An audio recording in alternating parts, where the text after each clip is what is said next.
Ji Ka Khalsa, Waheguru Ji Ki Fateh. Hi guys, welcome back to the vlog. Today I'm going to Delhi, so I've been busy packing. And I've got my clothes that I'm going to wear in Delhi, and nightwear, bathing stuff, and then just little essentials that you might need. Is an adapter, UK adapter, toilet roll you always need, and mosquito repellent is really good. I've actually got a plug-in because I've heard there's loads of mosquitoes in Delhi. Got my charger, phone charger, wipes, and hopefully we should be off. Obviously carrying around a sanitizer as well. Don't normally like to use wipes, but can't find a biodegradable solution at the moment. And I've got my laptop bag, getting ready, and then a few notes that I've written. So I've just been looking at Punjab and the general situation with children growing up here and what's going on. And you can see I've done about adverse childhood experiences and Maslow's hierarchy of needs. So we're going to an educational institute in Punjab, which is really exciting because it's one of the best in the country, so it's been highly recommended. And we want to look at what are the best practices there, what are working for children there, and how we can implement it in Punjab. Wish me luck.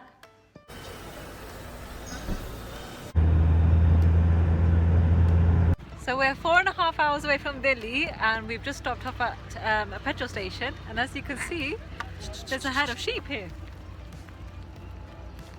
Anything goes in India. So we've reached Delhi now, but have a look at this Delhi traffic. It is next level. Someone's selling something to us while we're stuck in the traffic. So it's just after 4 a.m. We got to Delhi last night about 6:30 p.m. We sat with a family who were very kind enough to take us on goodwill, not really knowing us, but we sat with them, had dinner, and then made our way to our beds.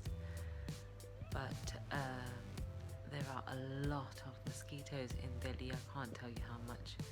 So I think I've slept for about 1 hour, 1.5 hours max. This has come in very handy. It's like a mosquito zapper.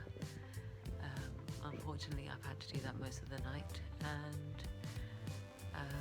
yeah, it's been interesting. So the good thing is, in this house they've got a beautiful prayer room, which hopefully I'll show you in a bit. Yeah, so it's quite hard. I missed the kids. It's the first time I've been away from them overnight since we've moved to India 4 months ago, and yeah, the mosquito situation is quite bad.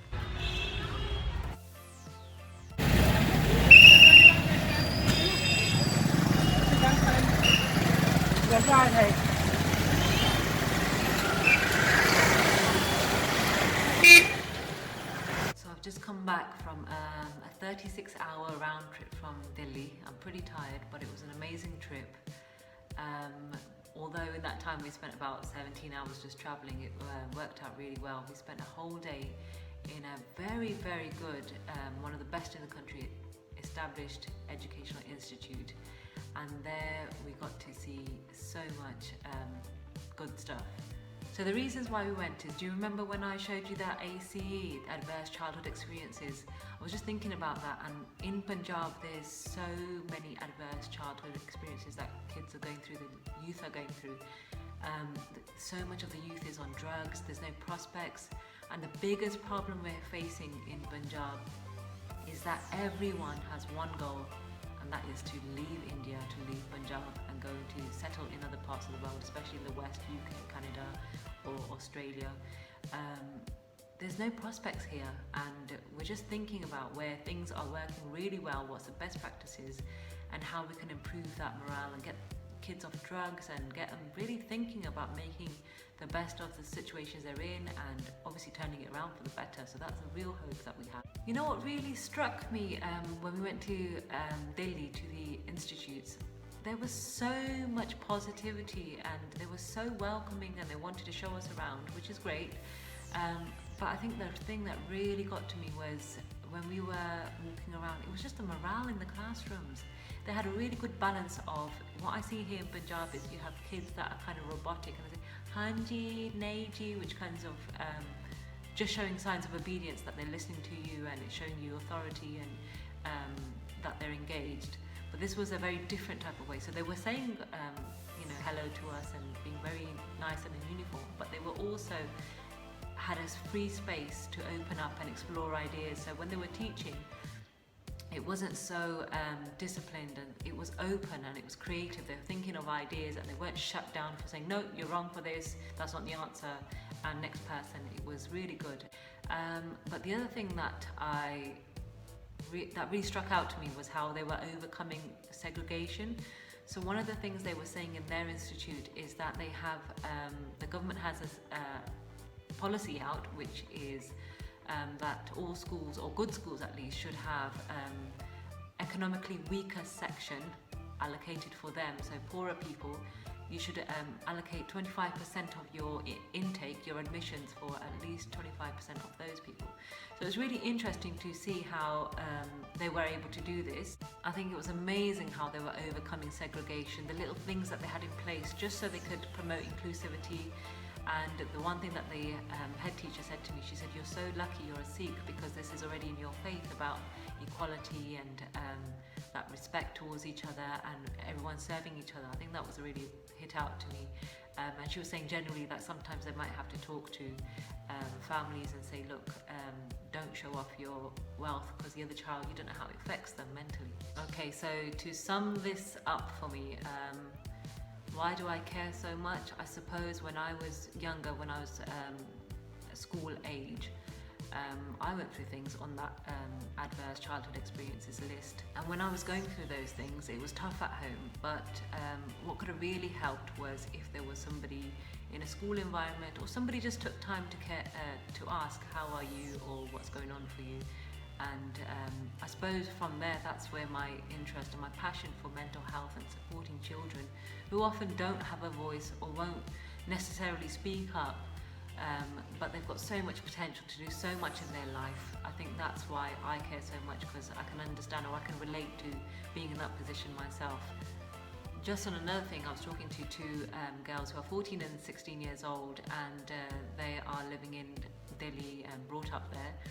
And I was just talking to them about female empowerment and how do they feel being females brought up in Delhi in India, and they were just saying how contradictory the whole experience is for them. So when they go to school, they get picked on for not wearing short skirts, but yet on their media, all the Bollywood stars, they're all wearing these kind of clothes. But at the same time, they find it so horrible that someone came up to somebody, it was in the news or something, where an elder female member of the society, like you could say an auntie, went up to a young girl wearing a skirt and said, you are definitely going to get raped for wearing those kind of clothes. And they were just saying how, as a young girls growing up, how do they navigate around this system? What is out there for them in terms of role models? Or it's either, I find that people either want to get out of the country so they can do what they want to do and feel freer, or they're kind of stuck in a kind of really weird system where they're trying to find themselves. And often when they're finding themselves, it feels like they're not fulfilling their soul. They're not finding what makes them happy. They're trying to achieve something in a worldly sense. But what we really want to do is engage the whole holistic approach, I suppose. And that includes bringing it back down to Punjab. So there's so much going on in Punjab. Obviously the whole of India. I'm not against working in the whole of India or the whole of the world. I see the whole world as my children, that whatever opportunities I afford my children and to be the best that they can be, then we want to give this back to the world, and especially where I see it suffering in Punjab, which is for me the Guru's land as well, and a land that's open to all. So I hope you found that interesting. There's going to be loads more projects we're working on for the betterment of the people, and also my own journey on the way. Obviously it's not easy travelling, leaving family behind. But it's good. So thank you all for your support. It means so much, your encouragement, and let's keep going on this journey. See you next time. Waheguru Ji Ka Khalsa, Waheguru Ji Ki Fateh.